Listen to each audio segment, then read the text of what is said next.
Permit ഇല്ലാതെയും അതുപോലെ തന്നെ സംസ്ഥാനത്ത് ഓടുന്നതിന് വേണ്ട ടാക്സ് അടയ്ക്കാതെയും നിരവധി വാഹനങ്ങൾ ഇതിനു മുൻപും പിടിച്ചിട്ടുണ്ട്. ഇതേപോലെ പരിശോധന വേണ്ടത്ര ചെക്ക് പോസ്റ്റുകളിൽ, അതിർത്തി ചെക്ക് പോസ്റ്റുകളിൽ പരിശോധന ഇല്ലാതെ, പ്രത്യേകിച്ചും രാത്രിയിലാണ് ഇത്തരം വാഹനങ്ങൾ കടന്നു വരുന്നതും പോകുന്നതും. അവിടുന്ന് വേണ്ടുന്ന പരിശോധന നടത്തിയിട്ടില്ല എന്ന് വേണം മനസ്സിലാക്കാനായിട്ട്. ഇത് മീൻ കയറ്റി വരുന്ന വാഹനങ്ങളാണ്. മീൻ കയറ്റി വരുന്ന വാഹനങ്ങൾ സാധാരണഗതിയിൽ ഗ്രീൻ ചാനൽ ത്രൂ ആണ് കടന്നു പോകുന്നത്. മാത്രമല്ല രാത്രിയിലൂടെയൊക്കെ ആയിരിക്കും ഈ വാഹനങ്ങൾ സഞ്ചരിച്ചിട്ടുണ്ടാവുക.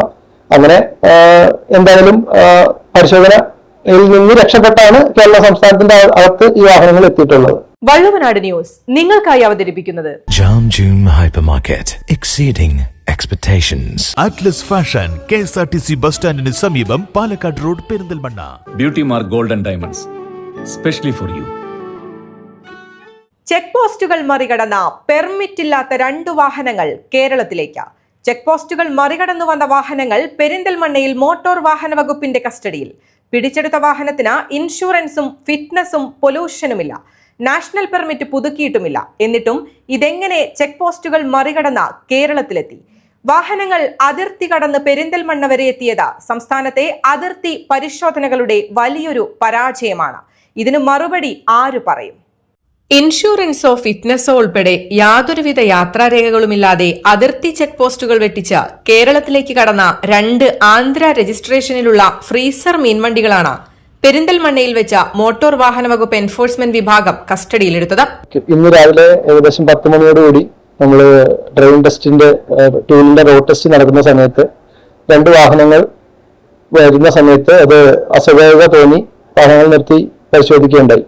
പരിശോധിച്ച സമയത്ത് 2 വാഹനങ്ങളും നാഷ് പെർമിറ്റ് വാഹനങ്ങളാണ്. എന്നാൽ നാഷ് പെർമിറ്റ് വാഹനങ്ങൾക്ക് പുറത്ത് സ്റ്റേറ്റിൽ സഞ്ചരിക്കുന്നതിന് ആവശ്യമായ നാഷ് പെർമിറ്റ് ഓതറൈസേഷൻ 2 വാഹനങ്ങൾക്കും തീർന്ന നിലയിലാണ് കണ്ടെത്തിയിട്ടുള്ളത്. കൂടാതെ ഒരു വാഹനത്തിന് ഇൻഷുറൻസും പൊല്യൂഷൻ സർട്ടിഫിക്കറ്റും ഉണ്ടായിരുന്നില്ല. മറ്റൊരു വാഹനത്തിന് അതിന്റെ ഫിറ്റ്നസ് സർട്ടിഫിക്കറ്റ് 7 മാസമായിട്ട് തീർന്ന നിലയിലാണ് കണ്ടെത്തിയത്. 2 വാഹനങ്ങളും പിന്നെ കസ്റ്റഡിയിൽ എടുത്തിട്ടുണ്ട്. വാഹനങ്ങൾക്ക് ടാക്സ് അടയ്ക്കാത്തതിന്റെ ഇരട്ടി ടാക്സ്, ഡബിൾ ടാക്സ് ആണ് അതിൻ്റെ അകത്ത് പിഴയായിട്ട് വരുന്നത്, ടാക്സ് ഇല്ലാത്തതുകൊണ്ട്. അത് ഡബിൾ ടാക്സ് കളക്ട് ചെയ്തതിന് ശേഷം മാത്രമേ മറ്റു കുറ്റകൃത്യങ്ങളുടെ പിഴയും ഒടുക്കിയ ശേഷം മാത്രമേ വാഹനങ്ങൾ വിട്ടുകൊടുക്കുകയുള്ളൂ. നെല്ലൂരിൽ നിന്നുമാണ് വാഹനങ്ങൾ പെരിന്തൽമണ്ണയിലേക്ക് വന്നത്.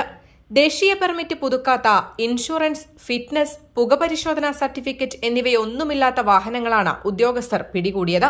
ഒരു വാഹനത്തിന് 23,000 രൂപയും മറ്റൊരു വാഹനത്തിന് 22,000 രൂപയുമാണ് പിഴ ചുമത്തിയത്.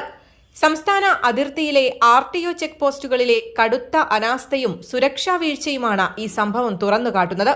ആധുനിക ANPR ക്യാമറകളും നിരീക്ഷണ സംവിധാനങ്ങളും അതിർത്തികളിൽ നിലവിലുണ്ടായിട്ടും ഇത്രയധികം നിയമലംഘനങ്ങൾ നടത്തിയ വാഹനങ്ങൾ എങ്ങനെ ഒരു തടസ്സവുമില്ലാതെ പെരിന്തൽമണ്ണ വരെ എത്തിയെന്നത് വലിയ ചോദ്യമുയർത്തുകയാണ്.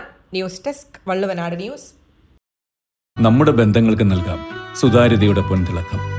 Beauty mark gold and diamonds, specially for U.